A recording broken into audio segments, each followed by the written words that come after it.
अस्सलाम वालेकुम रहमतुल्लाहि वबरकातुहू। अनमोल बातें चैनल में खुश आमदीद।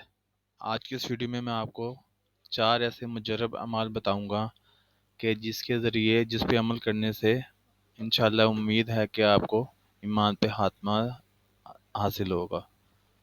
पहला अमल यह है कि हर नमाज के बाद कलमा तैयबा पढ़ के ईमान के तौर पे अल्लाह ताला को दे दें, ला इलाहा इल्लल्लाहु मुहम्मदुर रसूलुल्लाह।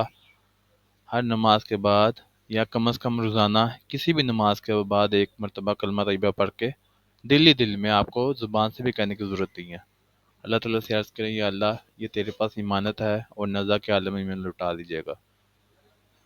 ये है कि किसी नमाज के बाद 2 नफल पढ़ लें, 2 नफल हाजत के पढ़ के ला इलाहा इल्लल्लाहु मुहम्मदुर रसूलुल्लाह ये पढ़ के अल्लाह ताला की तरफ वही बात आपने करनी है कि अल्लाह ताला ये आपके पास इमानत है और उसको मुझे नज़ा के आलम पे लौटा दीजिएगा। या इसमें आप ये भी कर सकते हैं कि कोई हाजत हो के अल्लाह ताला आपका ये जो कलमा है बड़ा बरकत वाला है, इसके ज़रिए मेरा जो भी मुश्किलात है वो हल कर दीजिए। इसी तरह रात को सोते ही मरतबा वही अमल कलमा तैयबा पढ़ के अल्लाह ताला की तरफ ईमान लौटा दें, और इसी तरह सुबह उठते हुए।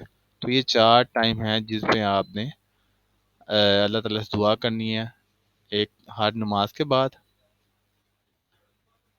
और उसके बाद ये है कि किसी भी नमाज के बाद 2 नफल पढ़ के, एक रात को सोती मरतबा और एक सुबह उठते हुए। ये आप लाजमी अमल कीजिएगा, इंशाल्लाह अल्लाह ताला आपको इसकी बहुत बरकत अता फरमाएगा। चैनल को सब्सक्राइब और लाइक कीजिएगा, दुआ में याद रखिएगा। अस्सलाम वालेकुम रहमतुल्लाहि व बरकातुहू।